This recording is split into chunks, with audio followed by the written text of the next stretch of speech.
Really dropping the bombs on the people now. Dipping on, dipping on. Really dropping the bombs on the people now. Better get ready for what's coming down.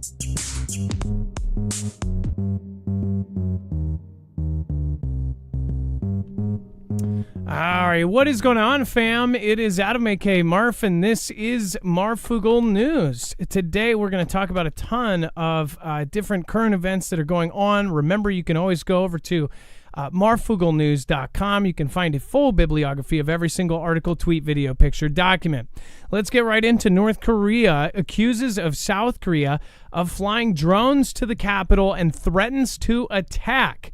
Out of Seoul, South Korea, North Korea has accused rival South of flying drones to its capital to drop anti-North Korean propaganda leaflets and threaten to respond with force if such flights occur again. South Korea issued a vague denial of the allegation, which, again, could mean one of two things: that they actually didn't do it, and maybe it's a private party doing it in South Korea. We have heard of South Koreans blasting music and different things in K-pop over the border, and they said that they're not supposed to do that. Of course, there was the back and forth of the balloons with literal baby diapers and crap being flown over each side. But as far as this goes, or it could mean that it never happened, or that North Korea may be lying. What if North Korea actually sets up some sort of Fantastic Freddy? They have a supposed drone come over and they say, oh, you attacked us, and then do some sort of surprise attack in return for something that never even happened, which would be a surprise to the South or anybody that didn't actually attack. At the same point, there could be a surprise attack anyways, because that is what the U.S. and South Korea are drilling for. Whether that's actually how it goes down, that is what they're drilling for. So if there is some sort of Fantastic Freddy in the works, it sure looks like it would be. North Korea's foreign ministry said in a statement on Friday that South Korean drones were detected in the night skies of Pyongyang on October 3rd and Wednesday and Thursday this week. The ministry accused the South of violating North Korea's sacred sovereignty and threatening its security, and described the alleged flights as a dangerous provocation that could escalate into an armed conflict and even war. It said that North Korean forces will prepare all means of attack capable of destroying the southern side of the border and the South Korean military, and respond without warning if South Korean drones are detected in its territory again. So they're also saying, if we even see a drone, we're going to do this and do that, and we're going to attack, and we're going to just take everybody out. The safety lock on our trigger has now been released. That is a quote from them. Basically, the safety on our weapon has now, and that's so crazy. We'll get into this in just a second. We'll be right back right after this.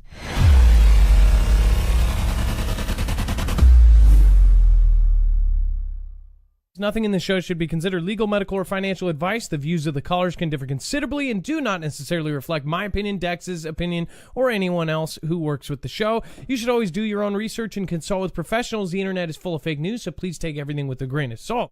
If you have not already, it helps us out if you end up going through any of our affiliates, and it helps you out if you end up protecting yourself against cybercrime. NordVPN is one of the best and one of the easiest to use. If you do not have a virtual private network, it protects your IP address, which is your online identity, which actually connects to your real address and everything else. It also connects to you. If you know anything about how they are data logging and basically getting your profiles down, you can prevent that by having a VPN. Nord is, again, one of the easiest. Download it. It's like an on switch and off switch. All you have to do. Go to marfooglenews.com/VPN. Not only will you get a giant discount on this, but you will also be helping us. I appreciate your support, and I appreciate everyone that goes through any of our affiliates. Can't say thank you enough.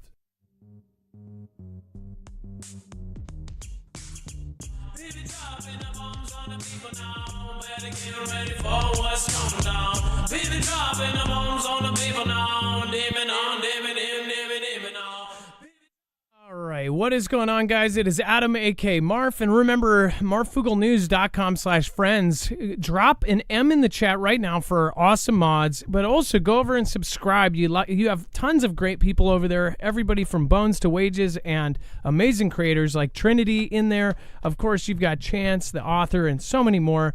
Of course, Leah, and of course, Lisa Hall, our longest-running mod. All right, and then let's bring in my co-host/internet brother, Dex James. What is going on, and how are you doing today? Hello, Adam, and hello, Fugle fam. I'm doing just fine. All right, so, okay. This almost, like, shook me to my core when I first read this. So, Dex, how have I described this for, like, 2-3 years now? How have I described North Korea? Like, what are they to the rest of the world, or what could they be for World War III? Well, they're always we've always said that they're probably a pawn or a going to be used as part of the escalation into the Pacific theater of World War III. I have said so many occasions that they are the trigger to a bigger weapon.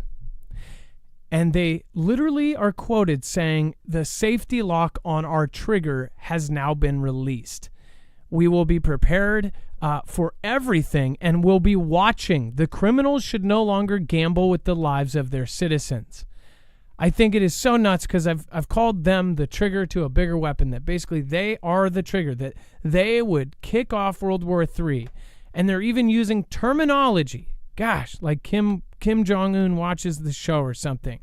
They're saying that they have just released the safety, and they are the trigger, right? They released the safety on the weapon, bow, and now it's ready to fire.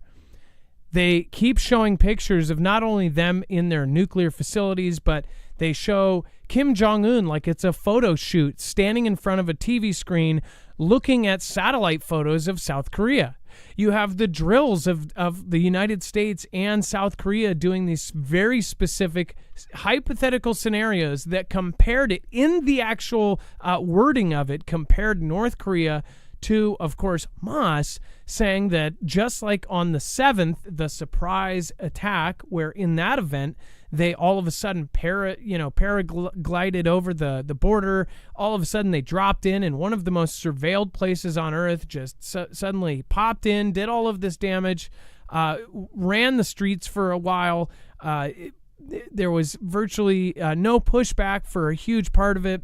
And everybody's like, what the heck happened? How did this even happen in the first place?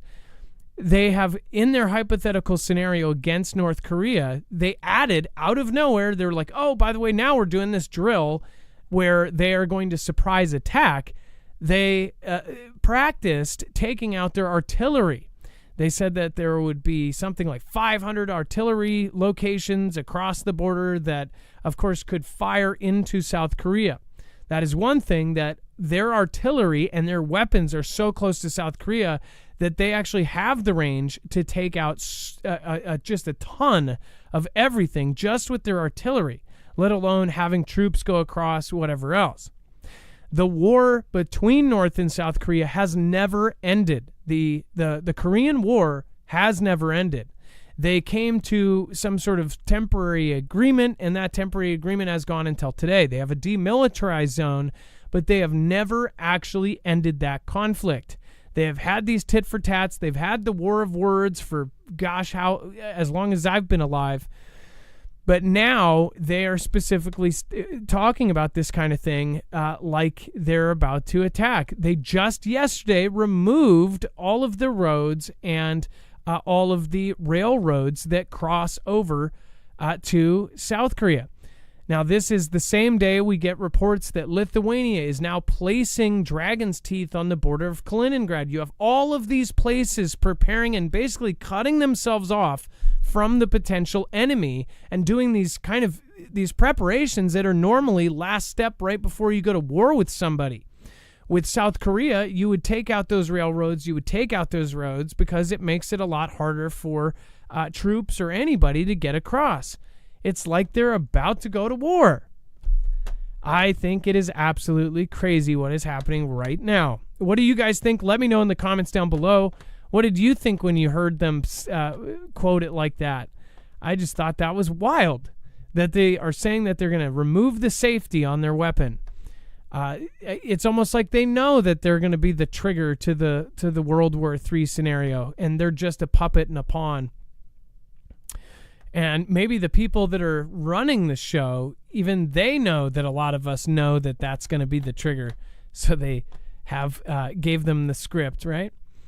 All right. And then quickly, thank you, by the way. I just want to say thank you to Dean G and many more, Deborah L. and so many more. Thank you guys for your support all of 2024. I appreciate you guys. We're coming to the end of the year. I just want to say thank you, everybody that supports the show. And thank you for all of the awesome emails over the year, of course, letting us know about all of these crazy stories. So thank you guys. You are a part of it. It's always been a viewer-powered channel, so thank you guys for always helping get us the news really quick. So thank you. All right, Dex, let's talk about Putin cements ties with Iranian president in Central Asia meeting. Yeah, so in Turkmenistan was the country. They were having a meeting, and Pezeshkian, which is the new president of Iran, met with Putin and worked on their relationship. Economically and culturally, our communications are being strengthened day by day and becoming more robust, Pezeshkian said, citing that. The growing trend of cooperation between Iran and Russia, considering the will of the top leaders of both countries, must be accelerated to strengthen these ties, he said. So it went on to say our talks with the Russian president lasted for an hour, and we talked again about agreements that we have concluded. We have constructive interaction. We agreed to speed up the completion of projects in the gas sectors in road and rail construction, desalination, and other projects linked to energy and petrochemicals and electricity. Yeah, but what we really know, they were probably talking about how were they going to continue to trade arms and what would they gain from one another. We know that there's been a significant amount of not only interest, but even shipments of Iranian technology, from everything from ballistic missiles to drones, into Russia for the support of the UKR war. What we don't know is what has come back in return. We have suspicion. Everybody has suspicion. We know that they're eager to get to that point of having a nuclear capability with their ballistic missiles, and that could easily be done with the help of Russia. And again, you know, some of the things that are being said, it's just so crazy because what the community here has thought for so very long, now that it's coming true, your friends and family are very soon, it's like day by day, they're going to start seeing the headlines that the MSM is super delayed on, that they're only covering because now it's past the point. It's like now everybody's going to start seeing these things that were predicted long ago. People assume MSM is all BS. Really, it's not only how they can twist something to make you believe it in a certain way, to cover a real event, but then twist in how you actually perceive it. That is what MSM does, is they twist your perception of what happened. They'll show you a real event. They'll show somebody getting punched in the face. And if they want you to, they'll say, no, the guy ran into the guy's fist. And people will believe it. But as far as they cover these real things, and what is crazy is they're covering things that we've known for so long, and now it is all catching up to what we have already known what was going to happen. How did we know? There were patterns, there were things that were obvious markers of what was to come, and we knew a long time ago, and people called all of us crazy. They all said that we were tinfoil hatters, and now how many of those things are now true? I mean, it's almost cliche at this point that you wait 3 or 4 months, it goes from theory to fact. It's really getting ludicrous at this point. And then U.S. Coast Guard investigating after barge crashes into a bridge near downtown Knoxville. So obviously a few months ago, gosh, if this happened the day after or something, we would be like, what the heck is going on? I still think people need to pay attention. A barge struck a support of a train trestle bridge over the Tennessee River near the Neyland Drive on the night of October 10th. It said that the CSX Railroad Company not only uses this, but the U.S. Coast Guard uses it. The CSX bridge was just downstream of the Henley Street Bridge. The incident, which caused no reported injuries or damage to the bridge, but produced a loud crashing sound, occurred around 9:40 p.m. A Bearcat tugboat was pushing 3 barges downstream when one of the barges collided with the bridge. Coast Guard Petty Officer James Haig told Knox News via email. Currently, there are no reports of pollution or injuries. Reportedly, no water entered the barges and the tow was secured. So was this incident an attempt at taking out these bridges? Is there something deeper there? I'll let you guys do the digging on that, and you can let me know in the comments down below. Obviously, we have a lot of internet sleuths here in the audience, so if you want to go do your own digging, the links for this are over on marfooglenews.com. Dex, what if we start seeing incidents like this happen all over the place? That would be pretty scary. Like, what if one day all of a sudden we wake up and all of these events started happening where you have barges hitting or things like this? In this case, it was a tugboat pushing. In the other cases, people worried that these things were hacked and took over the automated systems and possibly steered it into it, or hacked into it, or did something, sabotage it, turned off the power so they couldn't steer, so they would hit it. Well, I don't know if a tugboat is automated, but to some extent, the most latest and greatest technology is all in one form or another connected and online. So we could even see a tugboat being hacked in the future if that hasn't already happened. I don't know that industry very well. I've never been on a tugboat, but our cars nowadays can be hacked and disabled. So I can only imagine the shipping industry is not just high tech when it comes to giant cargo ships. It probably runs the gamut of all ships, for that matter, as they come off the assembly lines or the off of the plants that build them. So, but yeah, this is an interesting one. Look, they said there's no damage, but there was a huge boom. Everybody heard it. They suggested there wasn't a lot of lighting at the time. There's no excuses for what actually happened. But, what are we going to see if all of a sudden, a month from now, a train has a problem on that bridge, or that bridge starts to crumble? Maybe, I'd like to believe that structurally everything is fine, and that's what they said it is, but you never know. But I think the bigger problem is this is a weak point. The amount of stuff that ships up and down our rivers, in and out of our ports, in and out of all of our bays, any of these bridges, any of these structures that can easily be hit and taken down by either a barge or a large ship, a freightliner, freight ship that's coming through, can easily do what we saw happen, on the East Coast. So yeah, it's definitely a concern, and I don't think we've done much to protect ourselves from it. And if you look at the location, obviously any major river like this, you have a lot of stuff moving through these. Now, as far as the tugboat, like I said, this was a tugboat this time, but many of these huge cargo ships, as we've been hearing with the temporary strike that was going on with all of the ports, a lot of the stuff that they were fighting against is automation. Automation is not only going to be at the ports, it is going to be in the ships, it's going to be in all of this. And as we see this evolution with, say, Tesla, so Tesla and automated cars, that kind of technology is then going to transfer over, and part of it already has. You're going to see boats and things like this automatically going themselves. Think about this. What is so crazy is how complex our road systems are, and what they have to do to have robo-taxis or whatever they call them to run around our cities and to be able to drive, to make crazy last-second decisions like, do I hit this one person or do I hit these 5 people, but I have to hit one of them? Those are the kind of decisions that these computers will have to make now. If they can do that, they are most definitely. Think about being a captain of a ship. What if there are no captains of ships in the future? I shouldn't even say what if. This is going to be the ordeal. I'm sure that a lot of captains of ships are probably saying, hey, there's no computer that can deal with the experience of being out on the open seas, because there's a lot of things. But I guarantee you right now they're probably taking some sort of survey or data of all sorts of ships on the open seas, crabbing ships and all sorts of other ships, and they'll be able to automate all of this stuff.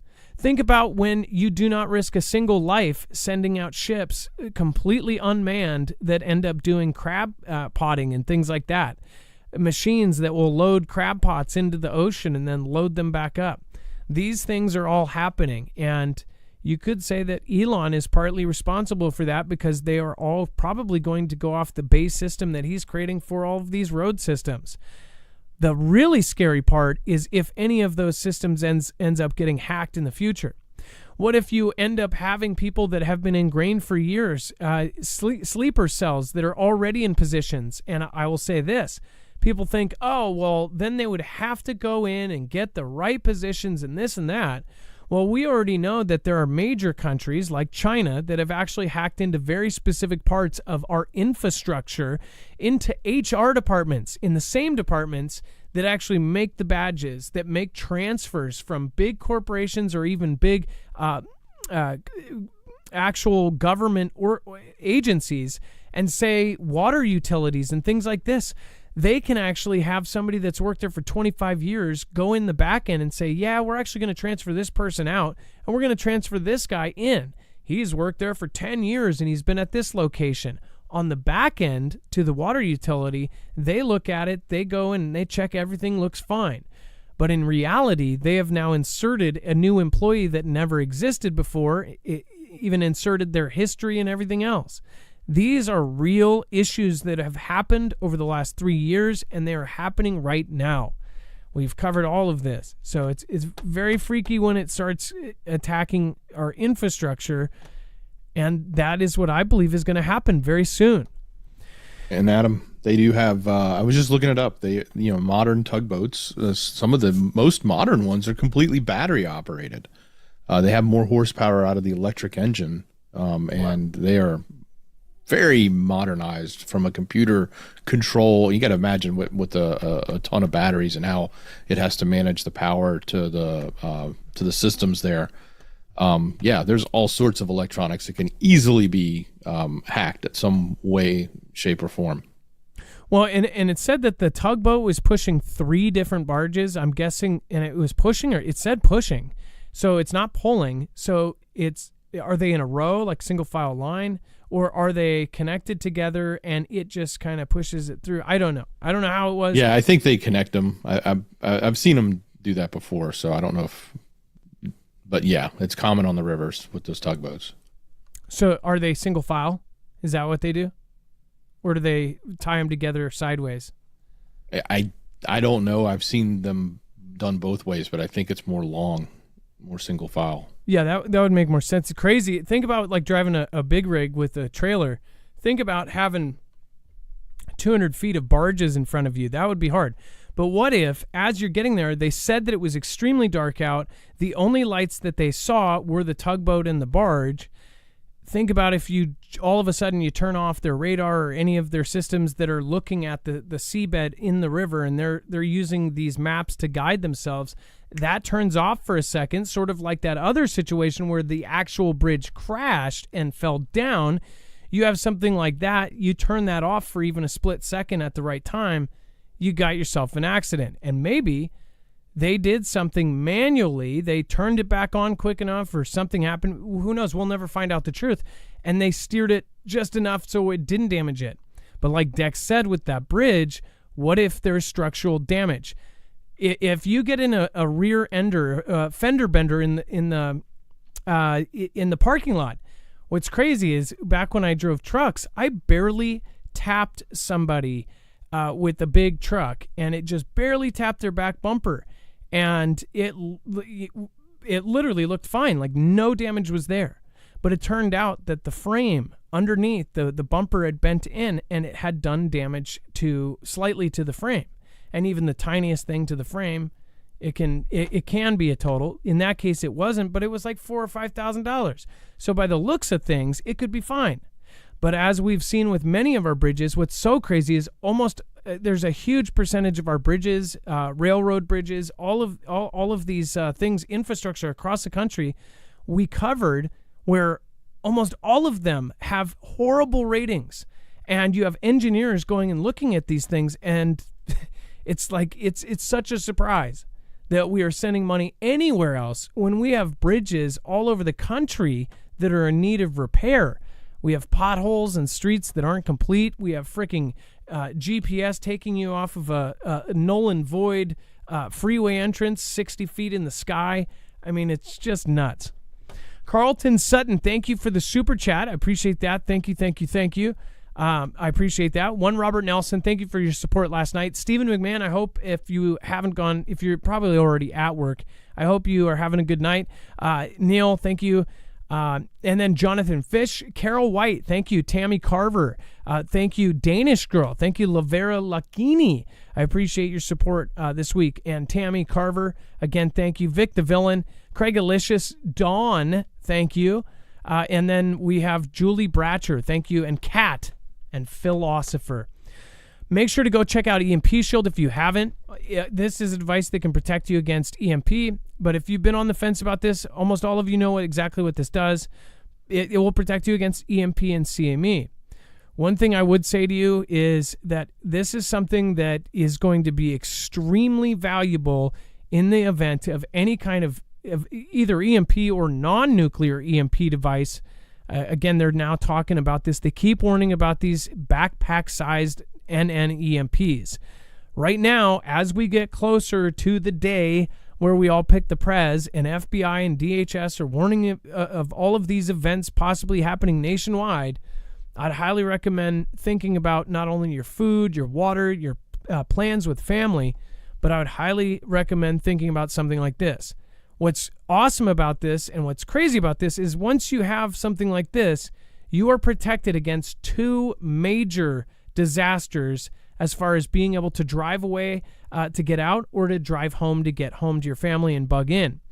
I mean, those are two very, very talked about scenarios. They are two of the top talked about scenarios that are very realistic at this point, and there is a prevention for it. It's not something, it's like if you had a cancer that if you just took a pill a day, it would just go away in 5 days. It's like if there was something that simple, or if a cancer came and you took this pill every day that you never get it, that would be amazing. Well, that is exactly what this is for EMP protection and CME protection, or a Carrington level event from the sun. Go to marfooglenews.com/EMP and make sure to use the code MARF. You're supporting independent news. You're getting something physical out of it. You're not just giving a channel money. You are getting something that will possibly save your life or get you to your family. Again, a lot of other folks will not. So marfooglenews.com/EMP. Make sure to use the code MARF to get $50 off per device and to help us at the same time. Dex, let's go into the Coast Guard rescues man floating on a cooler 30 miles off of the Florida coast. This is straight up a miracle. It is. Imagine you're a fisherman and you've been stuck in this hurricane that just went and blasted Florida. And, you know, as we were covering the other night as it came in, and you're out in those waters and you lose it all. And all you can find is your cooler. And you've been floating on that for a couple days now. That's what happened here. And they apparently found this guy. They spotted him floating on a cooler, and literally 30 miles. If you go back to the map, that's about 30 miles where that dot is about 30 miles off of Longboat Key. The map that we did right there, that dot is 30 miles straight out from Longboat Key. So that's about how far out this person was found, stranded, sitting on a cooler. That's crazy. And I'm wondering, like, is this going to be a cooler ad for Igloo or something? Like, what kind of cooler? I mean, I'm going to guess a Yeti because he's a fisherman. That's so insane. And then how did they know? Did he have it? Did they give any more details? Some other thing, there was speculation whether he had his cell phone or something. How the heck did they find him? I mean, if you're just floating out there in the middle of wherever, I mean, maybe was it in a high traffic area? Like, you know, we were just talking about that he had allegory.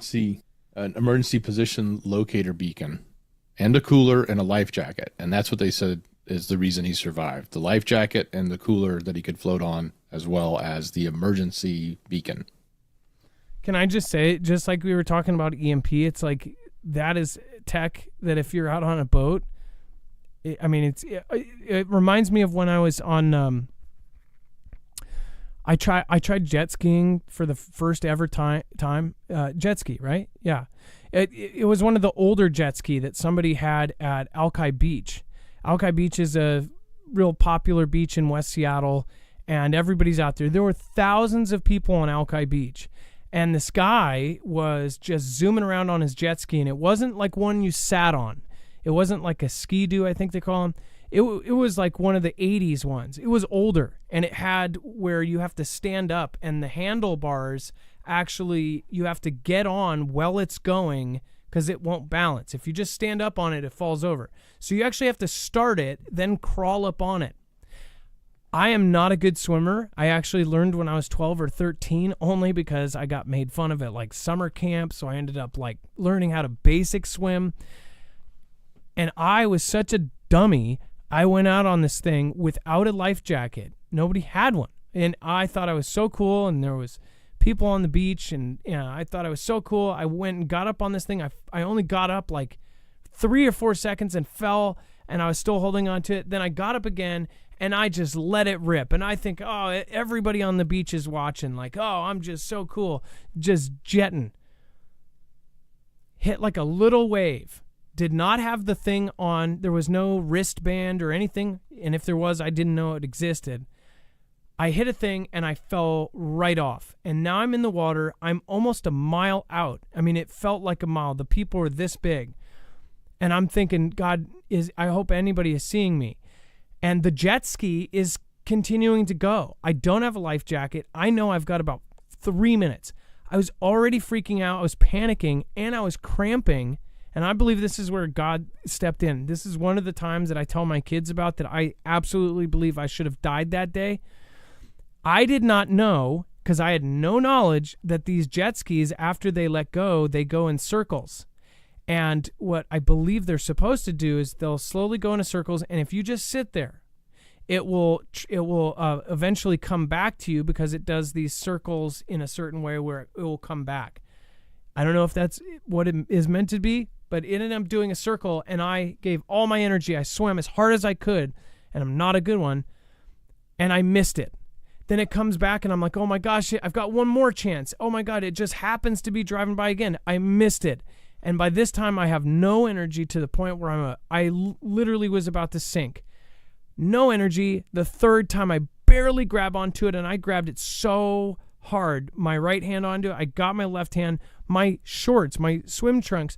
I just hit it, and I hit it and hold on towards the beach so hard that the jet comes out the back. It knocks my swimming trunks down around my ankle, and I'm literally at the same time trying to spread my legs so my shorts don't come completely off. It would have also been one of the most embarrassing days of my life.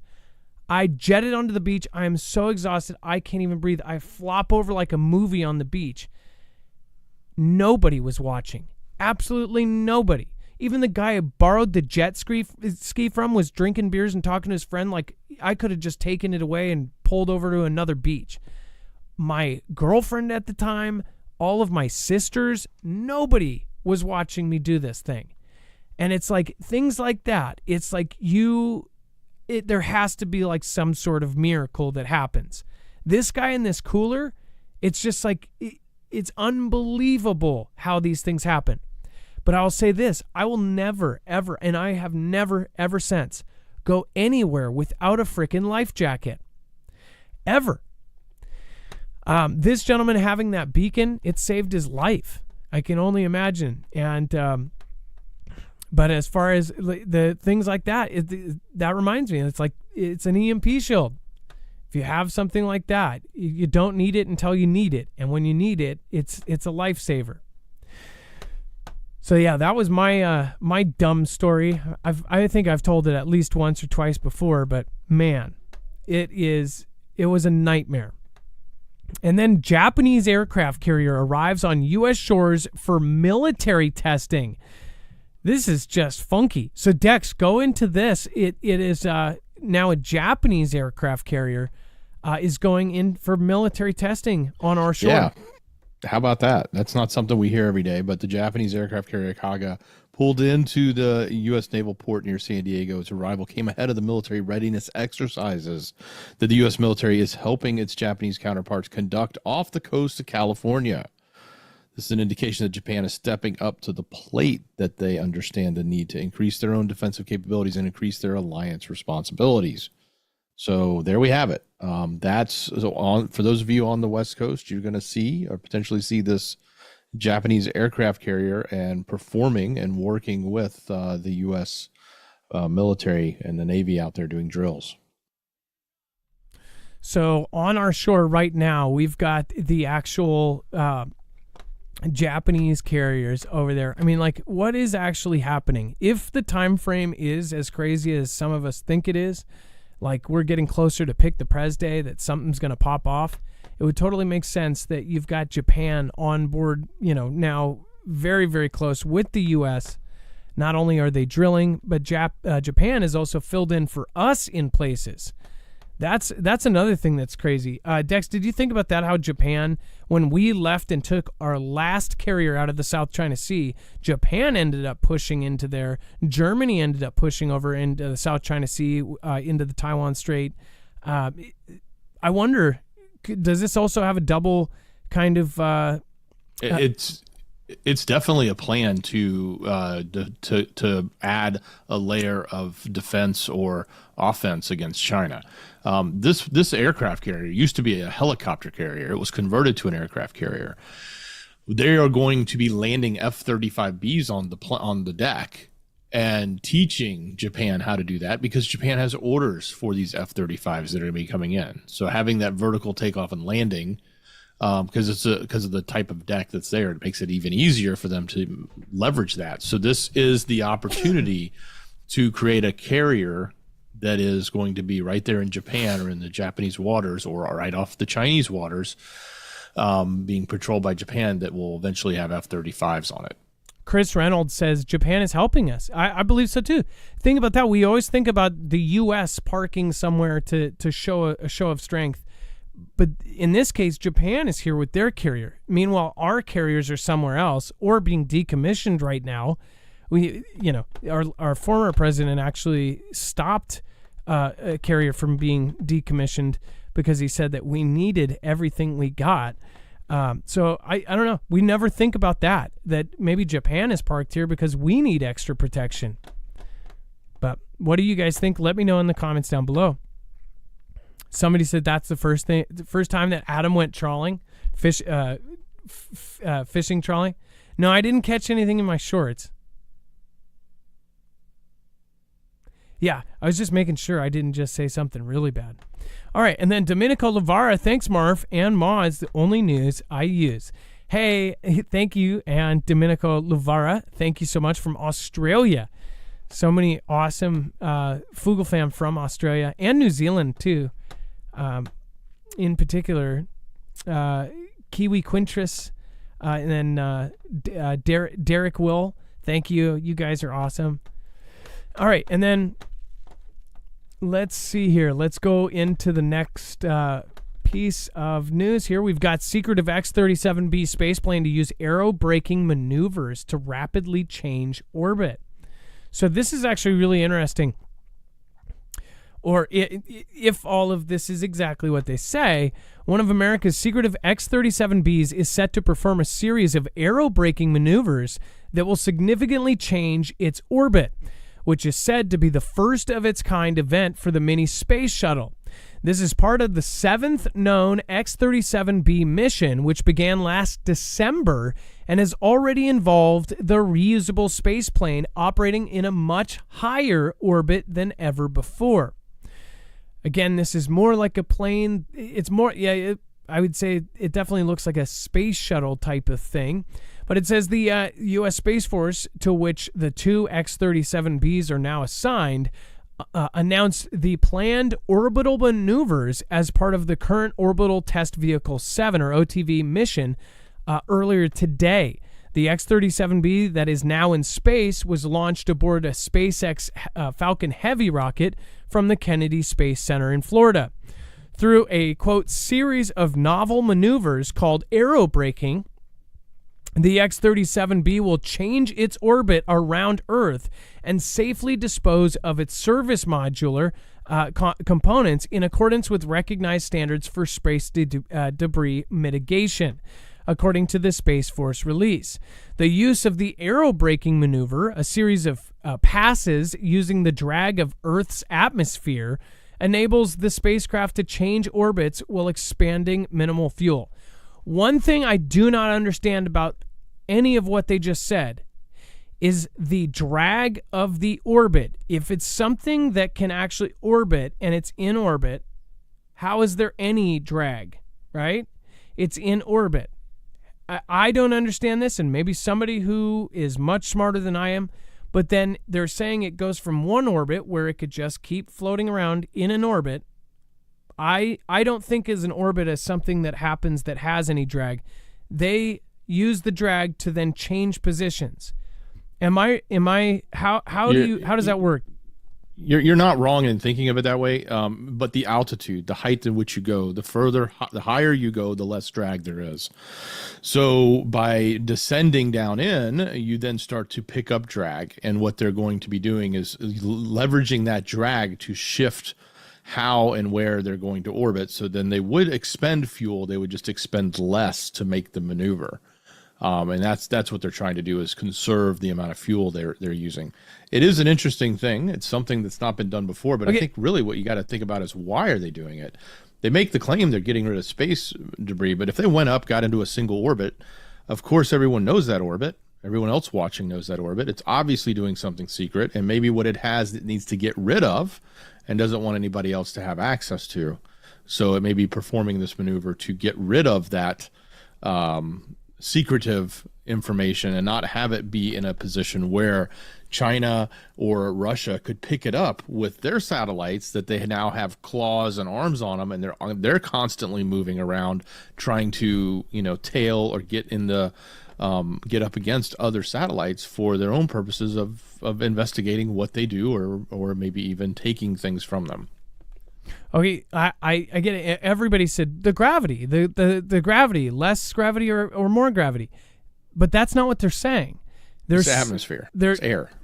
Yeah, everybody said gravity. It's not. They're saying the use of the aerobraking maneuver, a series of passes using the drag of Earth's atmosphere. They're saying atmosphere, air.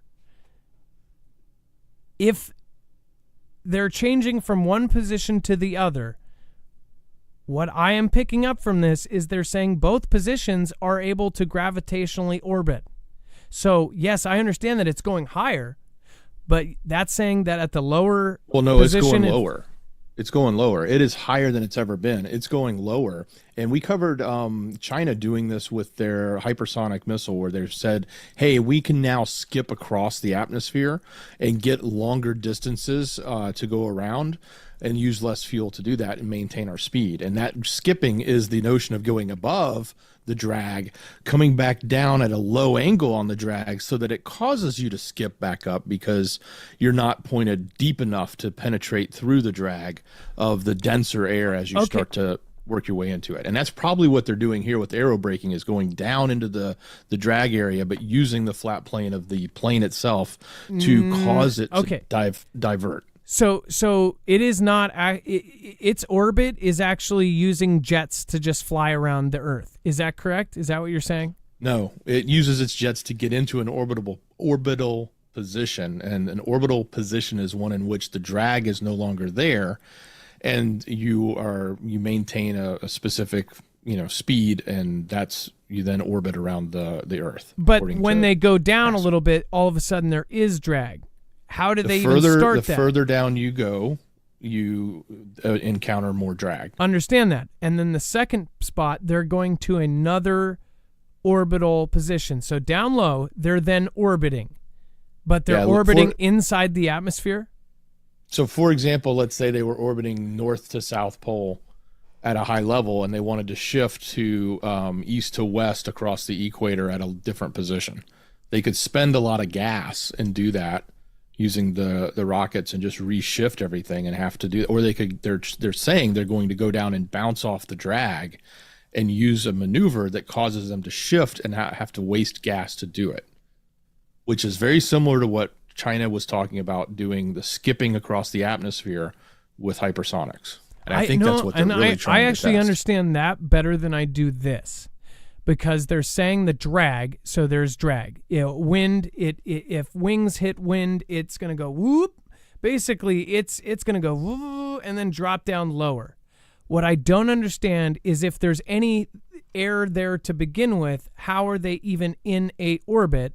And somebody would say, oh, well, the gravity's holding it in. But to get forward through down. Drag, through anything, if there is any drag at all, that means in the position where they're in an orbit, that there is atmosphere to begin with. Yeah, they're moving down. No, they're not in atmosphere. They're above it. They're way above it. They're actually much higher than LEO, low Earth orbit. They're going to come back down.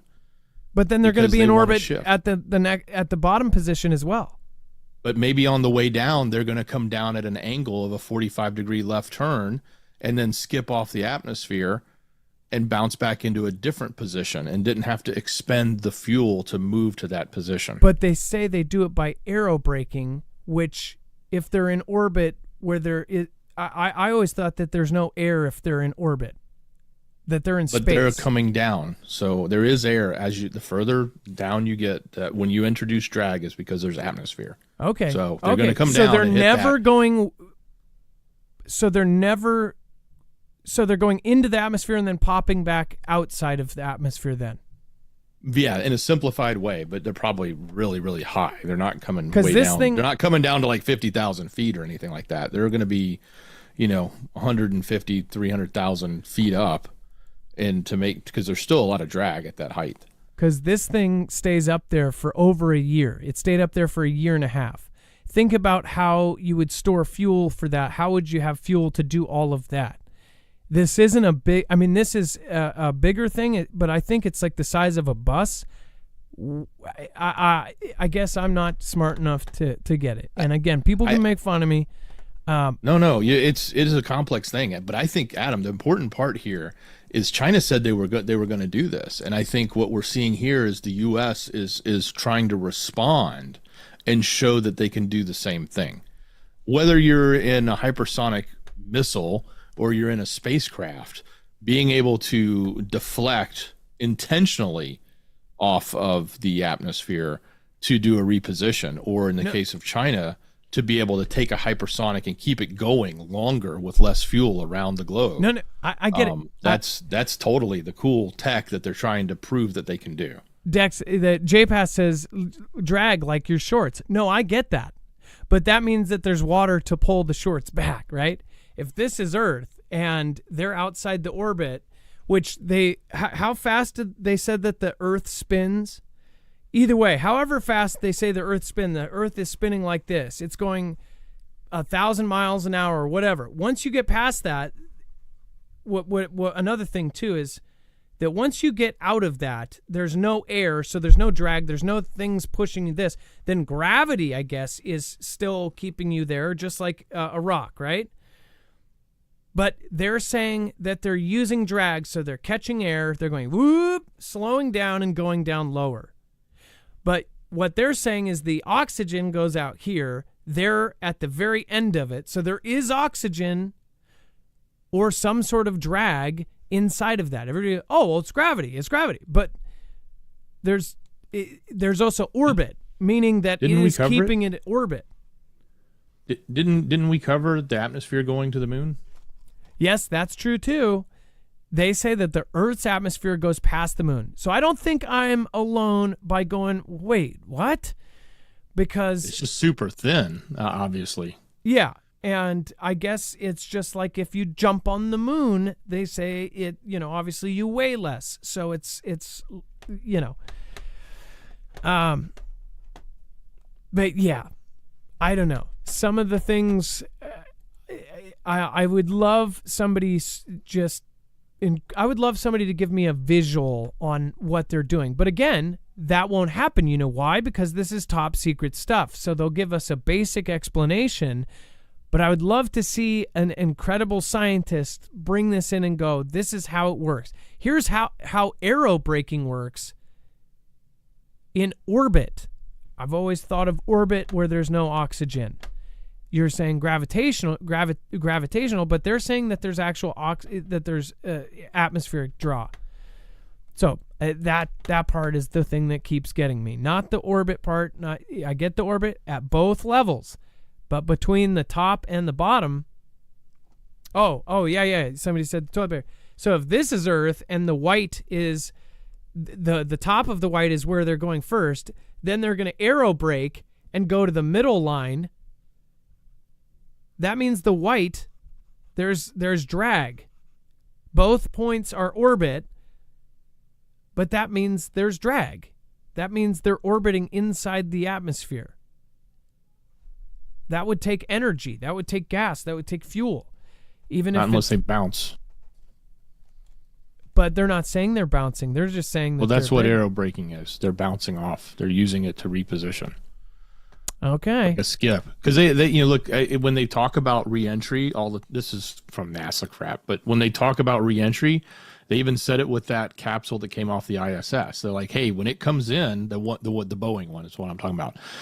They said when it comes in, it has to have a certain direction. And if it doesn't have enough fuel or it stayed up there too long or that the hydrogen leak or whatever it had continues, if its angle of descent wasn't correct, and it was not, say it was pointed down towards Earth at a 45-degree angle, but let's say it missed it and it was only coming in at a 30-degree angle, the cause of that lack of direct pointing downward, if you think of it, would cause it to then bounce back upward, and it would go off into space, or it'd go off into another orbit, depending on how much energy it had. I guess, and we're talking about top secret technology that, they've probably had for years. Everybody knows that the government has technology that's far beyond anything that the civilians will get for 10 years. So I understand that. But what I kind of think is funny is that people pretend to understand what they're actually doing with aerobraking, because aerobraking and all of this is all like the last year that they've come out with all of this. So I don't know. I think that there's a very tiny percentage of people that actually fully understand what they're talking about. And I think that there's also room to kind of, pull some people along if there's very few people that can debate it, just saying. Just to remind you, I've covered and I have studied history is one thing I'm stronger at. Throughout history, the U.S. has actually said that they have had technologies or said that they have done things that they didn't. Some even argue that there are certain events, like landing, that they would have done to basically say we did it first and to flex their muscles. There have been confirmed events where they said they had technology before they had it because they wanted to use the fear of having it to essentially say like, oh, well, we already have it. It's a race. It's a race to that. Sometimes they were bluffing and they didn't actually have that technology. Just saying. And then let's see here. This is crazy. So you are not looking at a toilet paper roll with wings. This is one of the first private space stations, or so they say, is going to be a lot like a luxury hotel. Inside the world's first private space station that looks more like a luxury hotel. More over ISS, a startup vying to become the world's first commercial space station, has revealed the stunning interior that lucky visitors can expect. Haven One feels more like a luxury hotel with sleek wood veneer slats, soft and padded white walls, a gym space, and private rooms featuring entertainment and online communication tech to contact home. There are 4 private room quarters, each with a built-in storage compartment, vanity, and custom amenities kit. But crucially, creators VAST have worked on improving sleep for space inhabitants, which can be uncomfortable for astronauts due to weightlessness. Experts have developed a signature sleep system that is roughly the size of a queen-size bed with a customized amount of equal pressure throughout the night, and it adjusts whether you're a side or back sleeper. This is not just any old duvet, Hillary Koh says. Again, it says it's a duvet that inflates, creating this equal pressure up against you, which allows for beautiful, comfortable nights. What they're saying that this thing is basically you're sleeping in an inflatable where it just holds you into place, and it puts another thing I don't understand is whether you're upright or you're sleeping sideways and it's putting more pressure on you. Wouldn't that just push your body into putting just as much pressure on the other side? Think about that. It's saying that if you're a side sleeper, it's going to push more pressure on this side. But doesn't that just push you into that, and you're going to feel the exact same pressure on the other side? I'm sorry. Maybe that's... I would have to see it, I guess, right? Because they're saying that it's an inflatable thing that pushes a pressure on a certain side. You're basically in a tube where it's pushing pressure on one side or the other. But again... Does that look luxury to you, Adam? There's physics involved. If it pushes you on the other side, that you're going to push against the other side of it, and you're going to feel the same thing. Just think. Well, and how is this even their thing? Like, why is this the picture of it? It's the final design. They said it is the final design. And it while it's still a mock-up, it's the final design. And they expect, or they said it can be in orbit as soon as 2026, which is like a year and a half. They have an IKEA table? Like, what is this? I mean, I guess if it's like, short trips and you really like the whole roughing it scenario, but I'm thinking for the millions and billions they're spending on this stuff, it ought to be, as close to Star Trek as possible if you're going to send civilians up to stay in a luxury hotel in space. A domed window. Oh, deployable table. Deployable. I'm guessing it comes out of the ground or something. I guess you stand on it, and then maybe it... Well, I don't know. If you're weightless, I guess you can just float up to this window. Where are the handles for when you're floating all around? This is one of the final mock-ups for this. But what I don't see is any of the beds or any of the rooms. They say 4 compartments. Is this one of them? Like, you barely... Like, somebody is so bad. This is supposedly going to be the world's first private space station, but they can't even put like together a good what do they call these side cut displays? Like, I don't know. It's kind of wild because if you think about it, somebody said in the chat, seeing is believing. Once people end up seeing stuff like this, then they'll finally be able to believe. Until then, I think there's going to be a ton of people that are not going to believe this is actually going to happen until it does. And once it happens and everybody starts seeing it, you can buy a $40 ticket to space.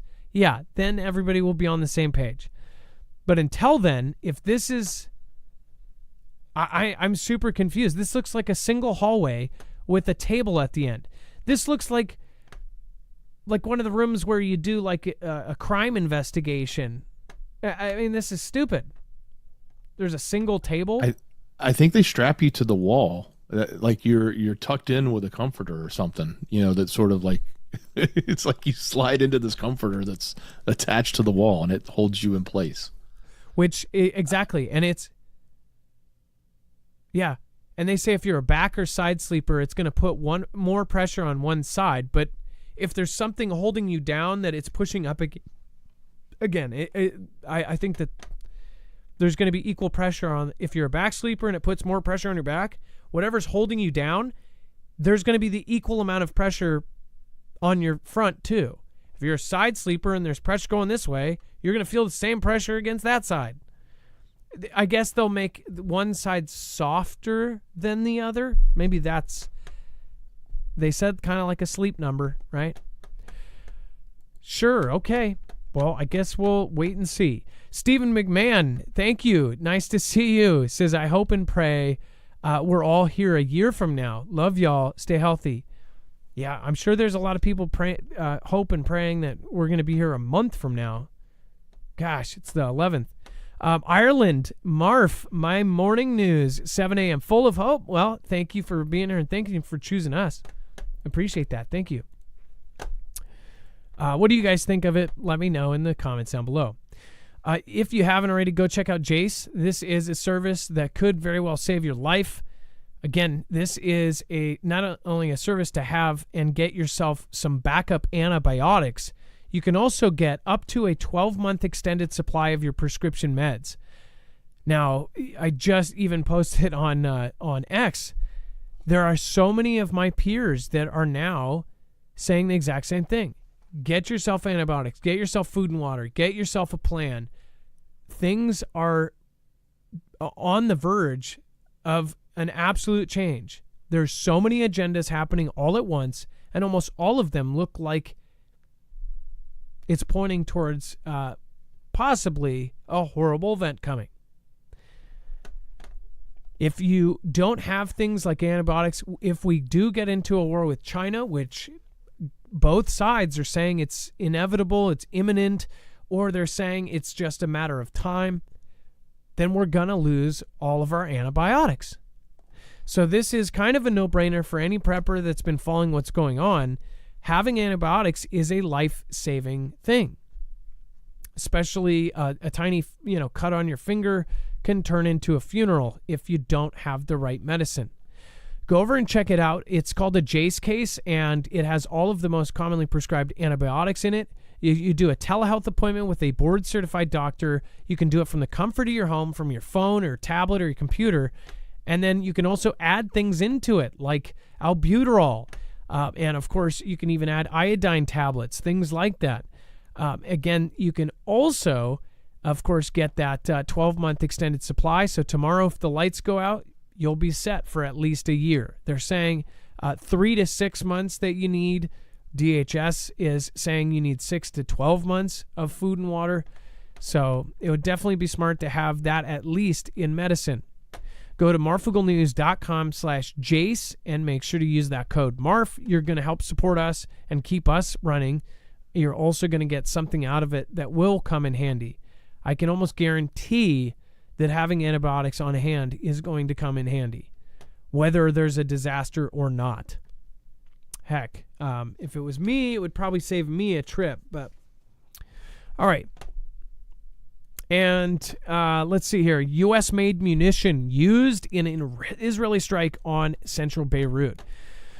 So one of the main points about this, and we won't go over everything here because we did a short video over on Marfoogle News, but one of the main points here is that Iran has now proof or a talking point that a U.S.-made munition was used in this Israeli strike on central Beirut. Dex, like we said on the other show, it's like this is now going to be used for them to talk to their people and say, hey, look at this. And basically this helps them point a big finger back at the U.S., specifically us, being such a big part of this, because they're not just going to conflict with Israel.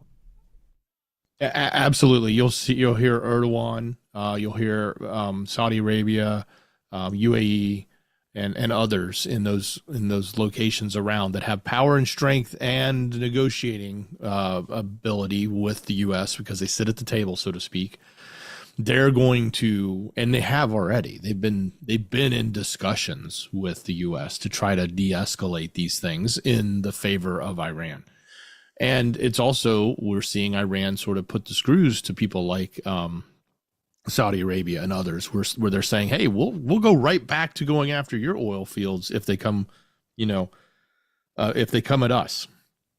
And if there's any way, shape, or form we can blame you because they went through your airspace or anything like that, then we're gonna come back at you. And they don't want that. because that hurts their money, and they don't want to lose their money. So it's an interesting play on how it's going. But this fact that they're parading this around now, that it's because this is such a big strike. You guys got to go watch that video. It is a really big strike about what happened there, as it relates to what they're claiming as civilians. May very well be, but the fact that they're pulling out U.S. parts and now pointing the finger at the U.S. And just to give you kind of an idea of what we're talking about, they're talking about massive, big area taken out with this strike. They're pulling out things out of the rubble, and they're saying, "Hey, that says U.S. on it." Well, of course it does. Israel gets half. I don't know how much they get from us. They get a lot of it from us. So it's kind of like, yeah, no duh.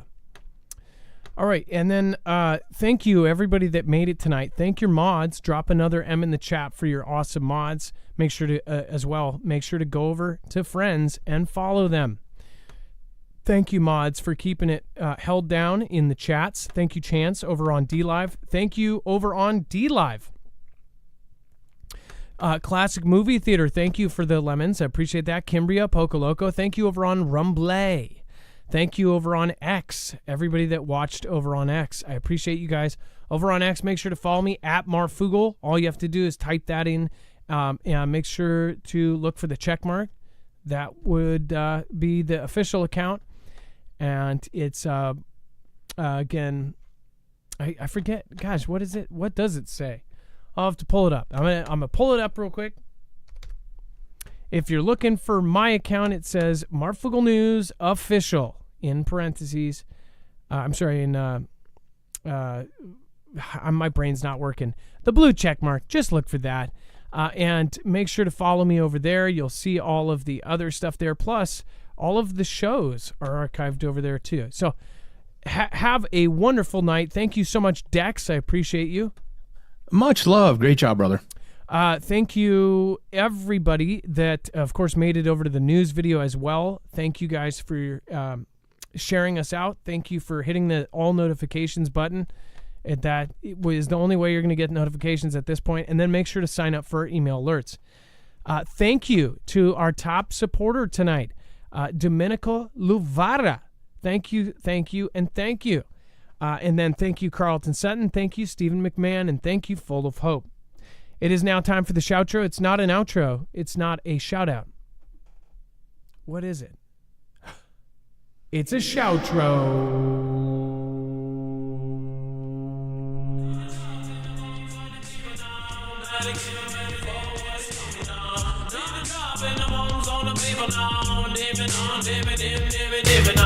Baby, dropping the bombs on the people now. Better get ready for what's coming down. Baby, dropping the bombs on the people now. Dipping on, dipping, dipping, dipping on. Nominate, dipping, dipping on. Nominate, dipping, dipping on.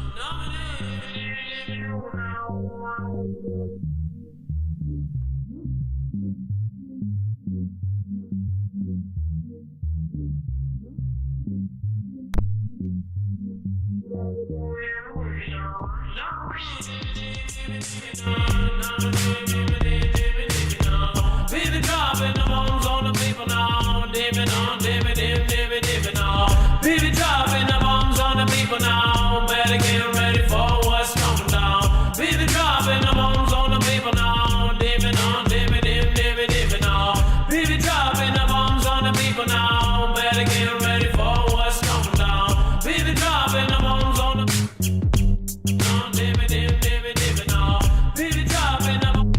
All right, thank you so much, everybody that made it tonight.